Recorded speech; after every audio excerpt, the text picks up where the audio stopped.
ওনারা জুলাই সনদ বারবার বলে যে ওনারা জুলাই সনদ অক্ষরে অক্ষরে পালন করবেন। আমি মনে করি ওনারা এখন বর্তমান যে অবস্থা আছে, জুলাই সনদ তো পরের বিষয়। ওনারা ওনাদের 31 দফা ওনাদের যে ম্যানিফেস্টো দিয়েছে সেই ম্যানিফেস্টো বাস্তবায়ন করতে পারবেন না। প্রশাসক নিয়োগ সমালোচনার এক বিন্দু কারণ নাই, কি করবে তাহলে? ওনাদের ওই জামাতি সমালোচকদের রাখবে, ওনাদের জামাতি বিসিদের চিটাং রাজশাহীর মতো রাখবে, যেখানে দুর্নীতি করবে, আর বিরোধী দল আওয়ামী লীগকে ফিরিয়ে আনার জন্য প্রেক্ষাপট তৈরি করছে।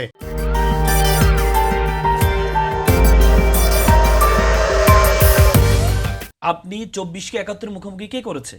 71 বারবার বলা হয়েছে বিরোধী দল থেকে এবং যারা সবাই থেকে বলা হয়েছে 24 হচ্ছে আমাদের 71-এর ধারাবাহিকতা। আমরা কখনো 71 এটা আমাদের দেশ তৈরি হয়েছে, 24 তো আমাদের দেশ তৈরি হয়নি। 24 হচ্ছে আমরা দেশকে সংস্কার করতে যাচ্ছি, কিন্তু 24-কে 71 মুখোমুখি কখনো দাঁড় করানো হয় নাই।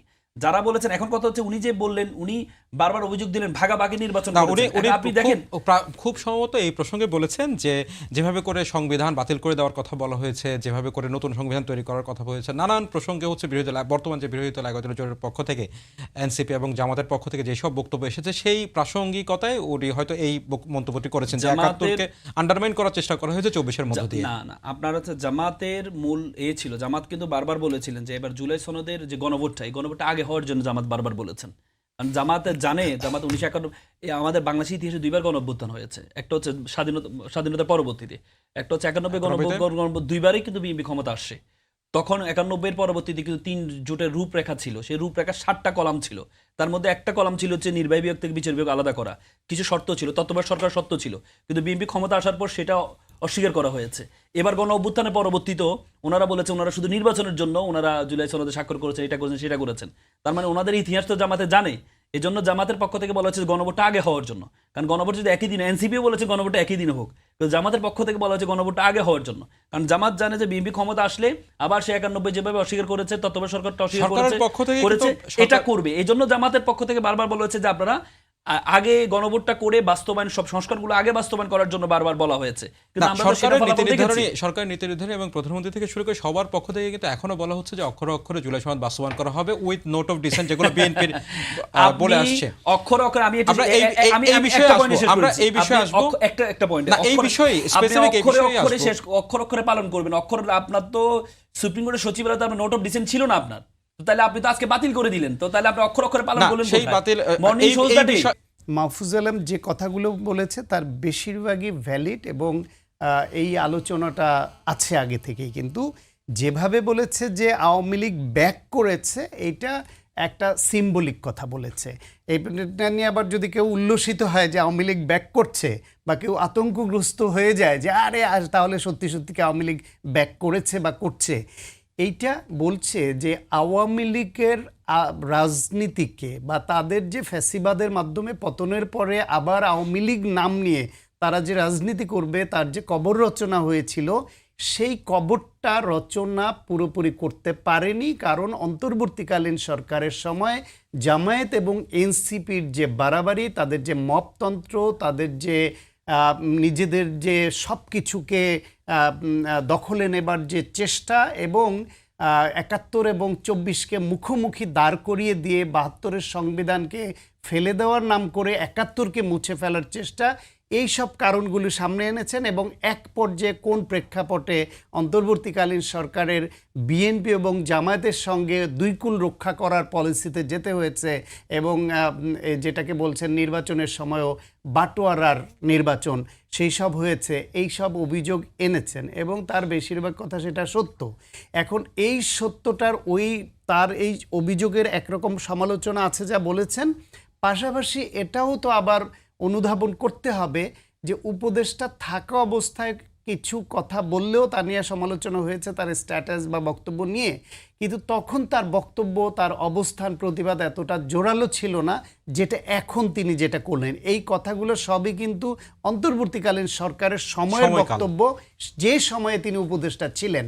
তার সব কথাই, বেশিরভাগ কথাই আমার কাছে গ্রহণযোগ্য এবং সত্য মনে হয়, কিন্তু তাকে আমরা আরও বেশি সাধুবাদ দিতে পারতাম যদি এই কথাগুলো তখন বলে তিনি পদত্যাগ করতেন, যে আকাঙ্ক্ষা নিয়ে উপদেষ্টা হয়েছিলাম সেটা আমি পারলাম না। আর যারা আওয়ামী লীগকে নিয়ে যারা উল্লসিত হচ্ছেন বা বেশি আতঙ্কিত হচ্ছেন যে আওয়ামী লীগের ব্যাক করা নিয়ে, এইটা সিম্বলিক অর্থে ওইটা বলেছেন যে আওয়ামী লীগকে যেইভাবে একেবারে কবর রচনা করা যেত সেটা পারি নাই, ফলে আওয়ামী লীগের একটা এক্সিস্টেন্সই এইভাবে এস্টাবলিশড হচ্ছে যে আওয়ামী লীগের যে অনাচার, তাদের অন্যায়, সেটা মানুষ ভুলতে বসেছে। এই এনসিপি, জামায়াত এবং সরকারের তাদের নিজেদের মধ্যে যেমন বাস চলছে, একে অপরকে কিভাবে ঘায়েল করা যায়, দোষারোপ করা, সেই প্রতিযোগিতা চলছে সেই জন্য। কিন্তু বাস্তবতা হলো এই দেশে আওয়ামী লীগের ফেরাটা অনেকগুলো প্রশ্ন এবং অনেকগুলো ইকুয়েশনের উপর নির্ভর করবে। সাম্প্রতিককালে যদিও শেখ হাসিনা ইন্ডিয়ান কিছু গণমাধ্যমে সাক্ষাৎকার দিয়েছেন এবং বলেছেন যে মাথা উঁচু করে অচিরেই দেশে ফিরবেন তিনি। এই অচিরেইটা তার জীবদ্দশায় হবে কিনা সেই প্রশ্ন অনেকে করছে। কারণ হচ্ছে গণ অভ্যুত্থানের মাধ্যমে পরাজিত হয়ে পলাতক এবং গণহত্যাকারী, সেই গণহত্যাকারীদের তাদের বিচারের প্রক্রিয়া চলছে।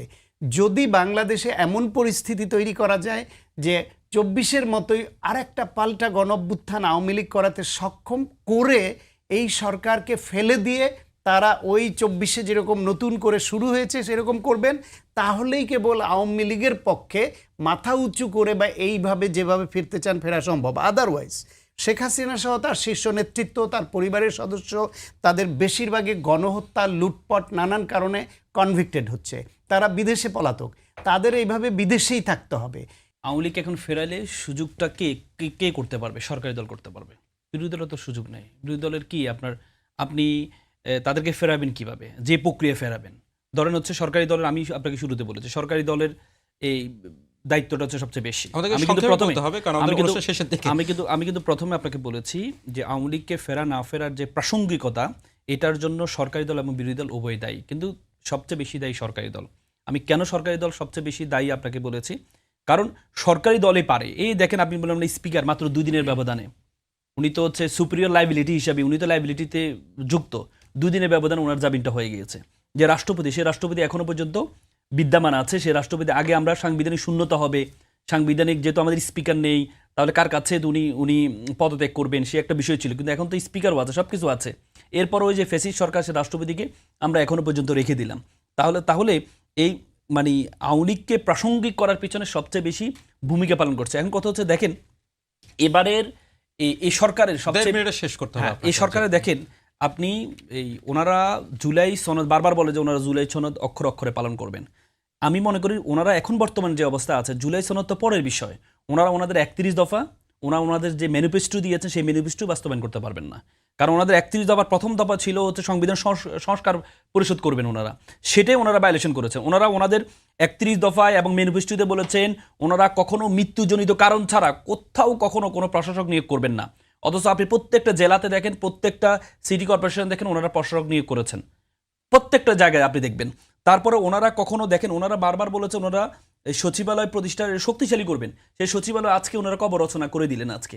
তাহলে আপনি এই যদি নোট অফ ডিসেন্ট বাদ দেন, নোট অফ ডিসেন্টও তো আপনার এখানে ছিল না, কিন্তু এরপরও তো আপনি এটাকে বাতিল করে দিচ্ছেন, যেটা ওনাদের জন্য ভালো হবে। আপনি সবচেয়ে ভয়ঙ্কর জিনিস হচ্ছে আপনি গুম যে অধ্যাদেশটা ওনারা বাতিল করলেন, এবং গুম অধ্যাদেশের যে খসড়াটা, আপনি যদি ওনাদের খসড়াটা একটু দেখেন আপনি অবাক হয়ে যাবেন।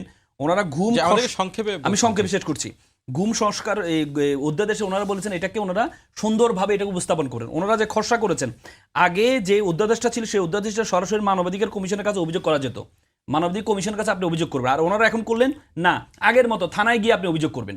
তার মানে যারা নিজেরা গুম করবে এদেরকে অভিযোগ, এদের কাছে গিয়ে আমি তাদেরকে অভিযোগ করব। তারপর আপনারা দেখেন কমিশন নিজস্ব তদন্ত কর্মকর্তা নিয়োগ করতো এবং তদন্ত কাজ তারাই করবে, এটা ছিল আগের, এর মধ্যে ছিল। কিন্তু ওনারা যে খসড়া করলেন, সে খসড়া বললেন দেশের প্রচলিত ফৌজদারি কার্যবিধি অনুসারে পুলিশ এটা তদন্ত করবেন। তার মানে হুবহুব দেশটাকে আপনি যে অন্তর্বর্তীকালীন সরকার যে 1.5 বছর ধরে যে সংস্কারে যে এইগুলো নিয়েছেন, হুবহুব অ্যাজ ইট ইজ আপনি আবার আগের জায়গায় ফিরে চলে গেলেন। এবং ব্যাংকের বিষয়, ব্যাংকের অধ্যাদেশটা হুবহুব ওনারা পাশ করেন নাই, ওনারা একটা সংযুক্ত করে দিলেন, 17 ক সংযুক্ত করে দিলেন। মানে কেউ যদি ব্যাংক কেকু যা করছে 2.5 লক্ষ টাকা নিয়ে গিয়েছে, তারা যদি 5% টাকা দেয়, তারা ব্যাংক ফেরত পাবে। তার মানে একটা দেশকে আবার আগের মতো যে 1.5 বছর যে যতগুলো গুরুত্বপূর্ণ সংস্কারের বিষয়গুলো আসছে, প্রত্যেকটা সংস্কার ওনারা আবার আগের মতো নিয়ে যাচ্ছে। প্রশাসক নিয়োগ সমালোচনার এক বিন্দু কারণ নাই, কি করবে তাহলে? ওনাদের ওই জামাতি সমালোচক রাখবে, ওনাদের জামাতি বিচ্ছিদের চিটাং রাজশাহীর মতো রাখবে, যেখানে দুর্নীতি করবে। বিরোধী দল আওয়ামী লীগকে ফিরিয়ে আনার জন্য প্রেক্ষাপট তৈরি করছে। আমি দিতে যখন হবে না। আপনাকে ফ্লোর দিব আপনি আবার আমি এই উত্তর কথার দিব। উত্তর ঠিক দিবেন আছে, ঠিক আছে। এই অনুষ্ঠান কিভাবে চলবে